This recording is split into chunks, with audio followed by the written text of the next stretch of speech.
Good evening and welcome to Truth and Justice TV. I'm Jennifer Obaseki, and today we are talking about something that might make some of you uncomfortable. Some of you may come closer to your TV and turn up the volume. I suggest you do the latter. Today we're talking about relationships. Not just relationships with other people, but first of all, the most important relationship, and that's the one with yourself, you being comfortable in your own skin. And I have the most wonderful, brilliant relationship expert with me today, and her name is the Duchess. And if you don't know her, you've got to get to know her. So good evening, and thank you for coming today. Thank you so much, Jennifer, for inviting me. I appreciate it. For those of who don't know you, please introduce yourself. Okay, so I am Duchess Iffy and I'm an intimacy strategist. So the focus of what I do is teaching couples, individuals, parents about relationship, sex and intimacy, and also about educating relationship and sex to their children as well. That is what I do. Now, for those of you who may be uncomfortable with the S word, listen, you're going to get used to it because we're going to talk about things today in a very candid and grown-up fashion. Okay, so first of all, as I said, why is it people are so uncomfortable at talking about something that I would say everybody does? And that honestly, if they really appreciate themselves and value themselves, they would want to at least be comfortable with. Why is it so uncomfortable?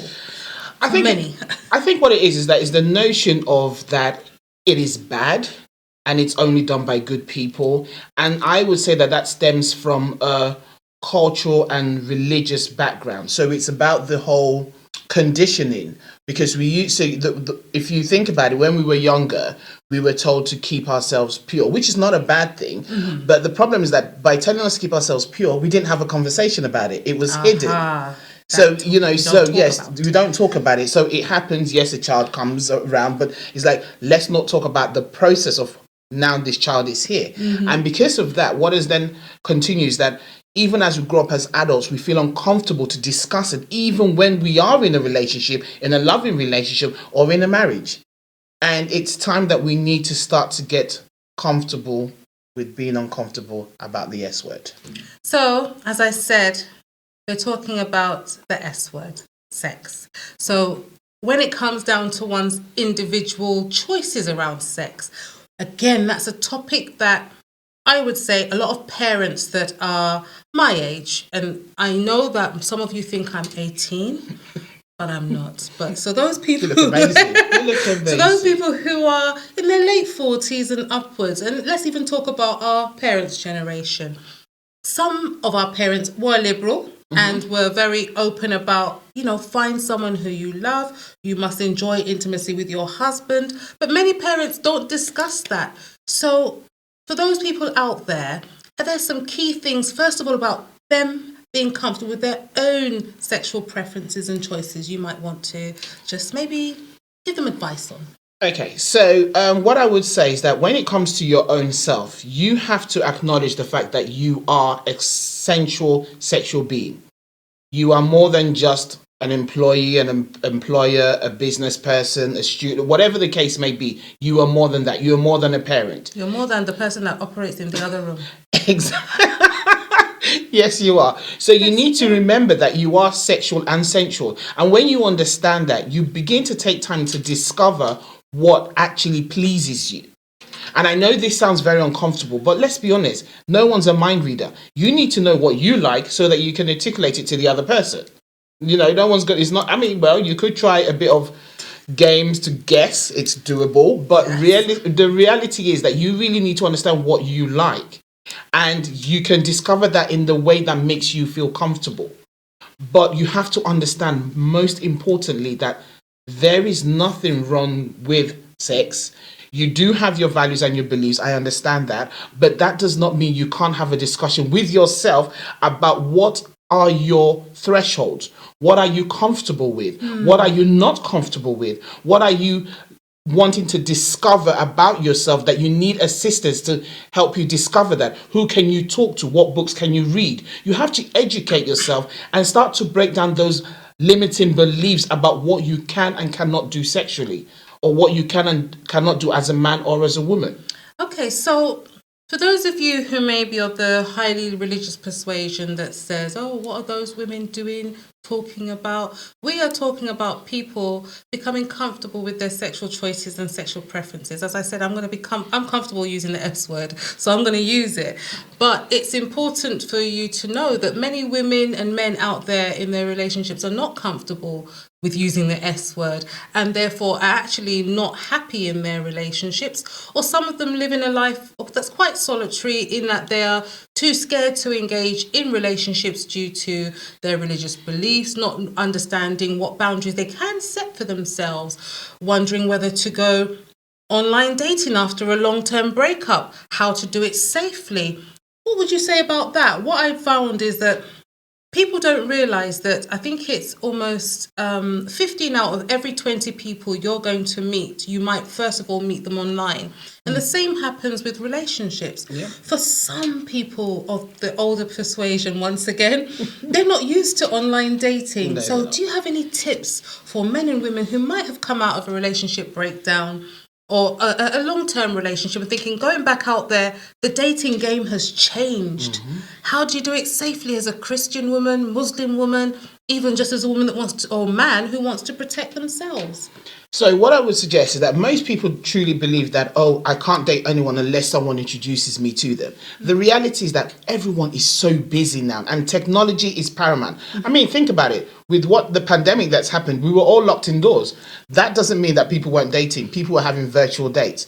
So what I would suggest is, once you accept that you are ready to date, because you have to remember that you need to be in the right space, because it would be unfair for you to take the hurt and the burden of your emotional baggage and Yes. come and put it in somebody else's lap. Why? Exactly. You see what she said? Completely agree. You don't take that baggage and put it on somebody, because it's unfair on them, and likewise they shouldn't do the same. So once you're in that space and you know I'm ready to date, there is nothing wrong with trying online dating.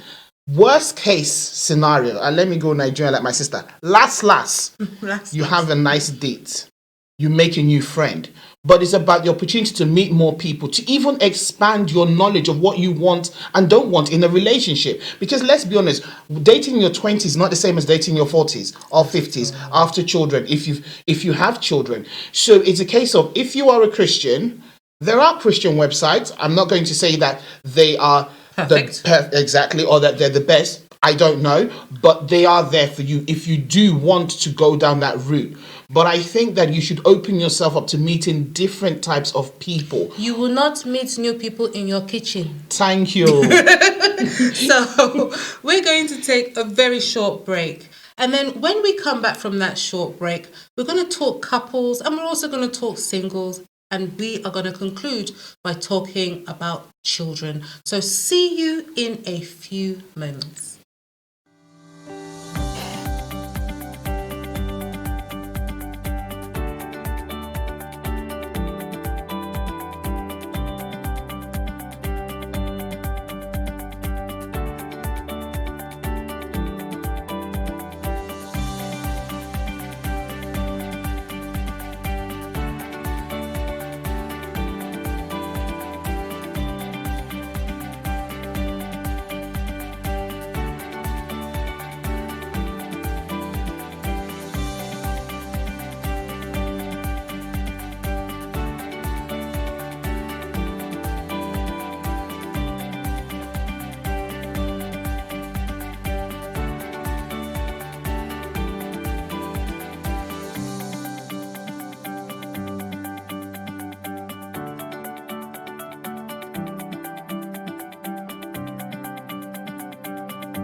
Welcome back. And today, yes, we are talking about relationships, intimacy, and how to go about having those very difficult conversations. So whilst you guys were having your little break, we were having discussions about how much things have changed and the importance of us as a community. And when I say us as a community, I do mean the BME community, to understand what discussions are happening outside of our homes, outside of our own social circles. And I don't even know, and I'm quite a, wise woman, I think, how many sexual orientations there are out there or sexual identities. Do you know the answer to that? To be honest with you, I would love to say I can give you a definite answer. If you Google it, you get different numbers. So exactly. I've accepted that there is just more than the ones that we think we know. We know the normal heterosexual, homosexual, bisexual, but then there's a whole universe of other different, let me say, preferences out there. You have pansexual, demisexual, sapiosexual, you have asexual, and that's to name a few. So all these things are, there's information, but that is the reality of the world we're in now. Before you say we're making people wayward, we're actually, as we said, you can discuss maths and science with me all you want. It doesn't mean I'm going to go out and become a mathematician or a scientist. We're just informing the community. But back to relationships. It's a new year. People have been locked down. Mm-hmm. People have been in the same sitting room, kitchen, bedroom, sitting room. How do you bring spice or bring some positive energy back into the romantic side of the relationship? There are some men and women out there that might be struggling with that. What I would suggest is, first of all, do separate things. And I know that sounds counterintuitive to what you're asking, but the reason is that you've been together, you've worked together, you've lived together, you've woken up together. You need your space to kind of just enjoy being you. That's part of self-love. Once you've done that, start having conversations, go on a date, do something simple, rediscover how to love, how to have fun. Because those are the things that were missed when we were in lockdown. So once you learn how to have a conversation without snapping at each other, learn to flirt. Little things like that builds up the intimacy. Talk about your plans for the year. As you said, it's New Year. Talk about the plans that you have. Talk about your ambitions. Talk about your fears. Start being or learning to be vulnerable with each other so that you rediscover that intimacy again, so that you can start the building blocks to build a better, stronger relationship. And that includes physical intimacy, because sometimes we think that, we should just throw away the physical stuff. No, you need to connect emotionally, mentally, and physically.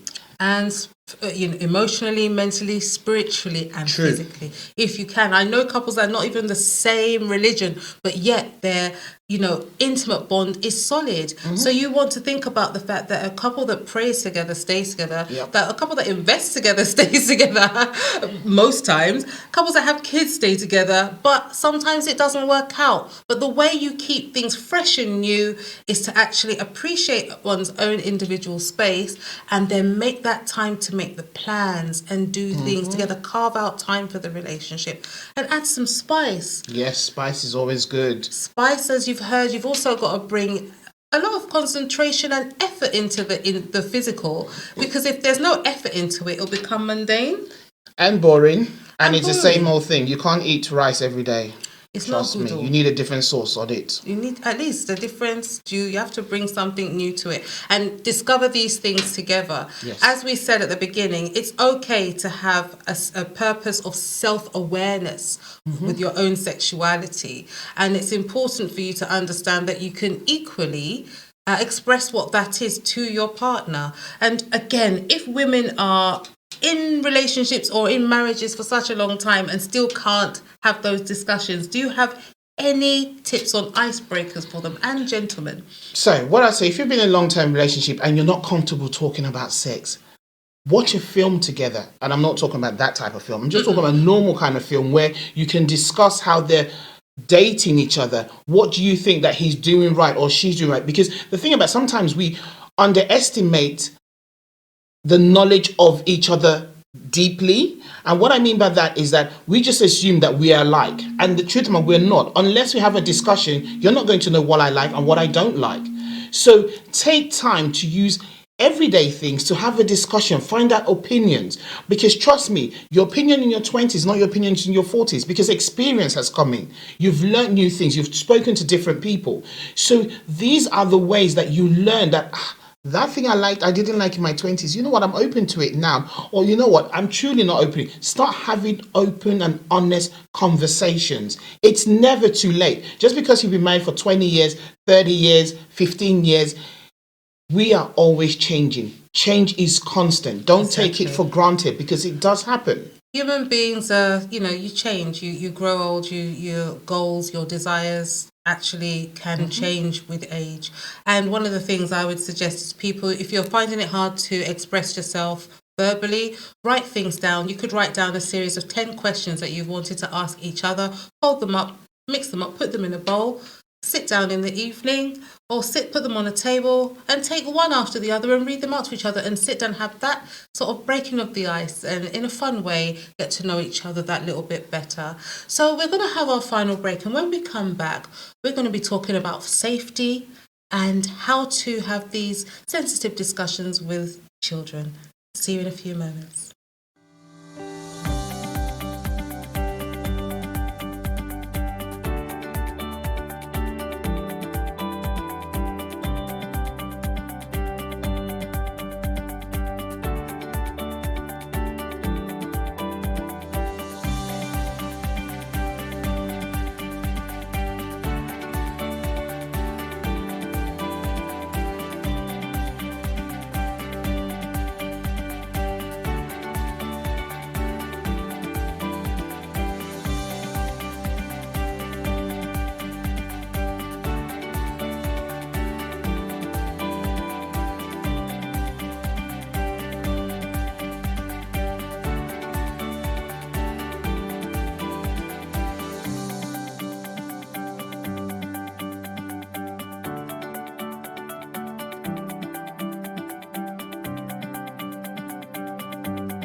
Welcome back, and today we're talking about relationships, intimacy, and how to have these awkward discussions. For some, it's awkward. To say the word sex is awkward for some, but for me that actually has 5 children, my children, Immaculate Conception, I don't even know what you're talking about. That's the important thing. I just need to get that out there right now.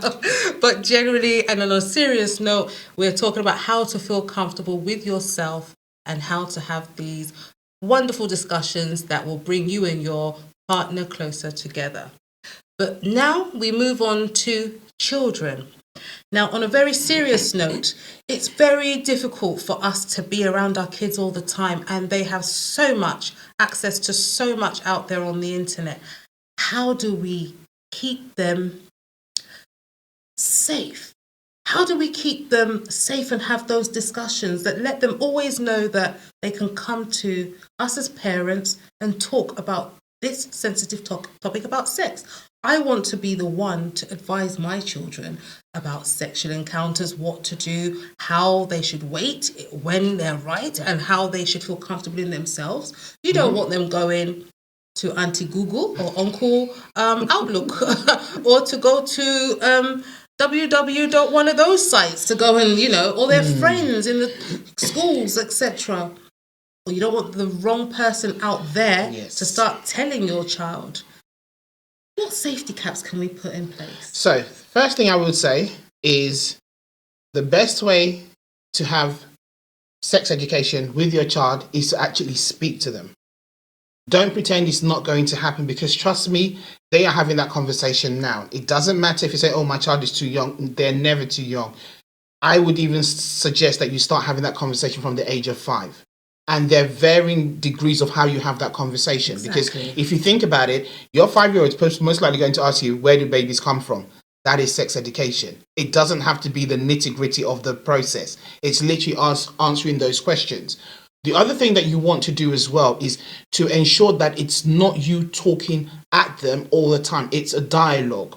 You have to have a conversation. Ask them questions. Listen. When they ask you questions, please don't shut them down, snap at them, and say to them, where did you hear that from? That's not the point of the education or the discussion. It's about knowing what they know and ensuring that you're steering them right so that they can make good choices for when they eventually become physically intimate with someone, because they will. Don't bury your head in the sand. They will. Obviously, we will hope that all of these conversations and experiences happen at the age appropriate time, but you have to empower your children with the knowledge. Exactly. If you don't say nothing, they have what they have in their PHSE lessons that are teaching them about periods and teaching them all of the different sexual preferences, and also about all of the different sort of genders that are out there. And if for some reason your child sits down and says, oh, okay, I think I am actually in this way, or because, you want them to have that conversation with you, not with a teacher or a friend outside on the road or a stranger that they feel more comfortable talking to because that person is more open to saying the word sex and giving them information. You want it to come from you. So age appropriate, yes. But making sure you yourself are comfortable with it, most important. Definitely. That is so true, because parents I put a lot of things on Facebook and actually even on TikTok, and I have people say, oh, it's easier when they're in high school. And I'm like, no, the depth is easier in high school, but you need the introduction when they're younger, because by the time they get to 10, the discussion's happening in the playground. And not even that, if you haven't told them by the time they're 10, good touch, bad touch, don't touch me on my bikini, on what would be my bikini or my swimwear, or what would be my boxer shorts, then your child might think that's okay touching, that's casual touching. So you've got to actually lay it out. These are your private parts. These are your precious parts. Nobody should be touching you in that way. Nobody should be looking at you in that way. And again, teaching your children to say no and coming back and reporting to you. So get comfortable with the conversation. And another thing I want to add to that is that I know we all have our values and our beliefs, and we want to teach abstinence and STDs and unwanted pregnancies and all that kind of stuff. That is good. But you also have to remember that you're not only educating them about things to prevent, it's also educating them that when they get to the right age and are emotionally mature, that it's something to be enjoyed.